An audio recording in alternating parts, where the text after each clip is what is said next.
안녕하세요. 윤쌤 채널입니다. 이번 시간은 60차시 우리나라 주변을 흐르는 해수에 대해서 알아보도록 하겠습니다. 첫 번째로 먼저 해류가 무엇인지 알아보고요. 그런 다음에 우리나라 주변에 있는 해류의 이름, 그 다음에 위치, 각각의 특징에 대해서 살펴보도록 하겠습니다.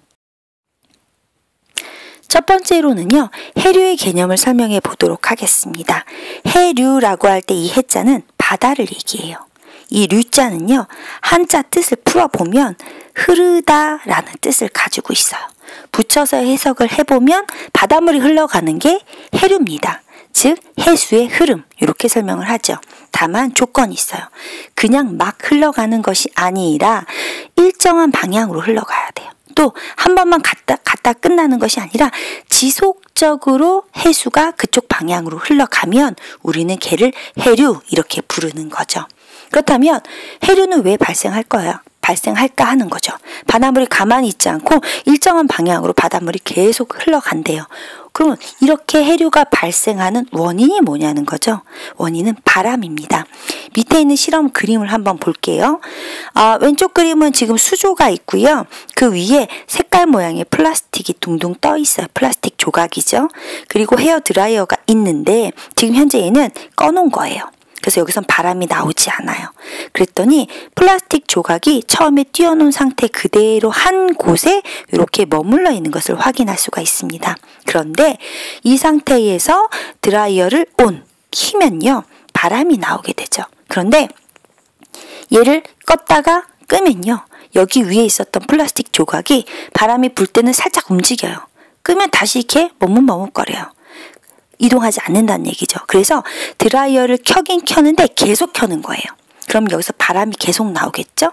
그럼 여기 위에 떠 있는 플라스틱이 우물우물 움직이다가 계속 바람이 부니까 이렇게 일정한 흐름을 가지고 일정한 방향으로 계속 움직이게 된다는 거죠. 그래서 플라스틱 조각이 한 방향으로 이동하게 되는 겁니다. 이렇게 해서 해류가 생긴다는 거죠. 그래서 해류가 생기는 원인은 무엇이다? 그렇죠. 바람이다. 이렇게 정리를 하면 되겠네요. 두 번째는요, 해류의 종류에 대해서 살펴보겠습니다. 해류는요, 두 종류로 나눌 수 있어요. 하나는 한류, 다른 하나는 난류예요. 그런데 우리 이거 언제 배웠어요? 그렇죠. 초등학교 때 이미 배웠어요. 여기 오타가 있네요. 고위도. 자, 한류라고 하는 것은 찰 한자를 써요. 한자가 차갑다는 뜻이에요. 찬 해류예요. 난류는 따뜻한 해류예요. 따뜻한 해류라고 하는 것은 왼쪽에 있는 우리나라 주변에 있는 지도를 봤을 때 우리나라를 중심으로 아래는 적도 지역이고 위로는 극지역이거든요. 난류는 저위도에서 고위도로, 즉 밑에 적도 부근에서부터 고위도, 우리나라 방향으로 올라오는 따뜻한 바닷물을 난류라고 하고요. 한류는요, 고위도, 즉 위에 극지방 쪽에서 저위도, 적도지방으로 이렇게 밑으로 내려오는 차가운 바닷물의 흐름을 한류라고 합니다. 고위도, 저위도 헷갈려하는 친구들이 있어서 선생님 팁을 하나 드리면요. 고위도를 극지방, 저위도를 적도지방, 이렇게 비슷하다라고 생각을 하면 돼요. 무슨 소리냐면 고위도 할 때 기역, 극지방 할 때 기역, 저위도, 지읒, 적도, 지읒. 그래서 저위도 하면 적도 부근, 고위도 하면 극지방 부근, 이렇게 해서 연결하면 덜 헷갈릴 것 같습니다. 그림을 여기 왼쪽 그림 볼게요. 우리나라 주변에 있는 바닷물 표층 겉부분에 있는 수온의 분포예요. 그랬을 때 지금 우리나라는 중위도거든요. 그런데 수온의 색깔을 보면 빨갈수록 뜨거운 거예요. 그런데 지금 빨간색은 안 보여. 왜냐면 우리나라가 중위도니까 밑으로 더 내려가서 저 아래 적도 부근의 바다가 이런 색을 띠겠죠. 그리고 더 위로 올라가면 여기 보라색깔 보이죠? 보라색, 파란색, 수온이 매우 낮은 겁니다. 그래서 우리나라를 중심으로 위쪽은 극하고 가깝기 때문에 차가운 바다, 즉 수온이 낮은 해수가 분포하고요. 우리나라 아래쪽으로는 지금 여기 주황색 빛까지는 아니어도 그렇죠. 노란색, 살짝 주황색 빛이 보이기 시작을 해요. 이쪽은 초록색. 그 위에보다는 고위도 지방보다는 훨씬 더 수온이 높다는 걸 확인할 수가 있겠죠. 물론 이 밑에는 저 진한 주황, 빨강색 위치하게 될 겁니다. 우리나라 주변 수온은 대략 이렇다. 우리나라를 중심으로 봤을 때 밑에서 이렇게 올라오는 흐름, 따뜻한 바닷물이 올라오는 건 난류, 위에서 차가운 바닷물이 내려오는 것은 한류, 이렇게 표시할 수가 있겠습니다. 자, 앞에서 나왔던 그림인데요. 교과서 이렇게 문제가 나와 있어요. 어떻게 나와 있느냐? 저위도에서 고위도로 흐르는 해류 끊어놨어요. 고위도에서 저위도로 흐르는 해류. 그러면 요즘 빨간색, 파란색 표시됐으니까 답을 쓸 수 있어요. 저위도, 적도 부근에서 고위도, 극부분으로 흐르는 거. 즉 적도 부근에서 고위도, 따뜻한 바닷물의 흐름이 되겠네요. 그럼 얘는 난류라고 하는 거고, 고위도, 극지방에서 저위도 아래로 적도 부근으로 내려오는 해류니까 얘를 우리는 한류 이렇게 표현을 하겠죠. 수온은 어떠한가 라고 얘기했어요. 그러면 저위도에서 고위도로 흐르는 난류는 수온이 높겠죠. 수온이 높다. 반면 고위도에서 저위도, 즉 극지방 쪽에서 그렇죠. 적도지방 부근으로 밑으로 내려오는 이런 한류는 수온이 낮다. 이렇게 표현을 하면 되겠습니다. 그 다음 우리나라 주변을 흐르고 있는 해류의 이름을 먼저 한번 살펴볼게요. 지금 지도가 있어요. 저기 굉장히 굵은 빨간색이 따뜻한 바닷물이 밑에서부터 올라오고 있죠. 우리나라 주변에 흐르고 있는 따뜻한 난류의 근원이 되는 아이는 쿠로시오 해류라고 합니다. 그리고 이 쿠로시오 해류에서 우리나라 동해안 쪽으로 갈라져서 위로 올라오는 것은 동한 난류. 그런 다음에 우리나라 서해안 쪽으로 가는 것은 황해 난류라고 하죠. 그에 비해서 위에 극지방 쪽에서부터 이렇게 술술술술 내려오는 파란색 바닷물의 흐름이 보이죠. 얘를 우리는 북한 한류라고 합니다. 그래서 빨간색으로 표시한 건 난류. 저위도에서 고위도로 가는 거, 파란색 부분으로 표시하는 것은 고위도에서 저위도로 내려오는 한류를 의미합니다. 그래서 우리나라 주변에는 쿠로시오에서 갈라진 동한 난류, 황해 난류, 북한 한류, 그래서 난류와 한류가 이렇게 분포가 되어 있습니다. 우리나라 주변에 흐르는 해류를 조금 더 세세히 살펴보도록 하겠습니다. 첫 번째는요, 우리나라 주변에 흐르는 난류의 근원이 되는 거예요. 즉 쿠로시오 해류에서부터 우리나라 주변에 있는 난류가 갈라져 나온다는 거죠. 쿠로시오 해류는요, 북태평양 서쪽에 있는 해안을 쭉 따라 북쪽으로 올라오면서 흐르는 난류가 되겠습니다.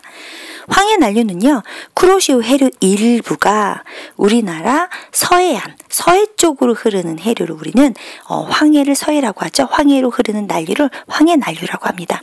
동한 난류는요, 역시 쿠로시오 해류의 일부가 동해안을 따라서 북쪽을 타고 올라오면서 흐르는 난류가 되겠습니다. 얘네 두 개가 난류예요. 여기서 갈라진 거죠.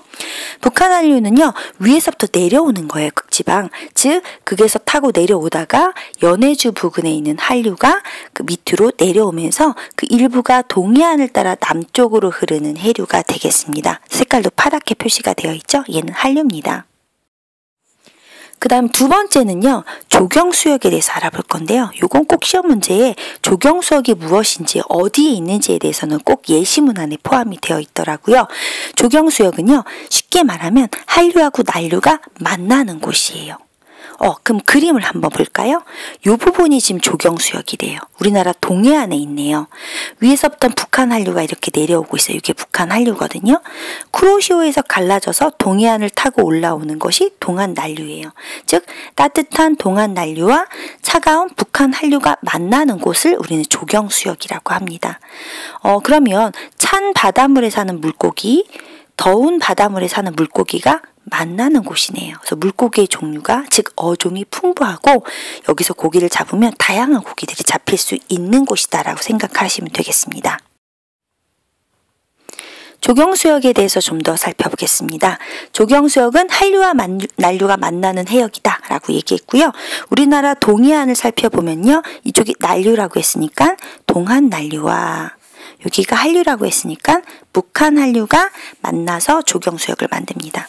여기는요, 플랑크톤이 굉장히 풍부해요. 물고기들의 먹이가 되는 플랑크톤이 굉장히 많아요. 그래서 한류성 어종, 찬물에 사는 물고기, 난류성 어종, 따뜻한 물에 사는 물고기들이 전부 다 함께 모여들어서 만나는 곳이죠. 그러니까 좋은 어장, 물고기를 잡으면 굉장히 풍부하고 다양한 물고기를 잡을 수 있다는 거죠. 조경수역에는요, 해수의 온도, 그 다음에 염분, 화학 성분 등이 급격하게 변하게 됩니다. 두 개가 섞이니까요.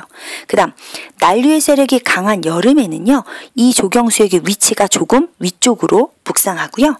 한류의 세력이 강한 겨울에는요, 조경수역의 위치가 그렇죠, 아래로 남하하게 됩니다. 그래서 조경수역 위치가 바뀔 수 있다는 것도 알아두시길 바랍니다. 스스로 확인하기 1번입니다. 저위도에서 고위도로 흐르는 비교적 따뜻한 해류를 우리는 난류라고 하죠. 따뜻할 난자를 써서.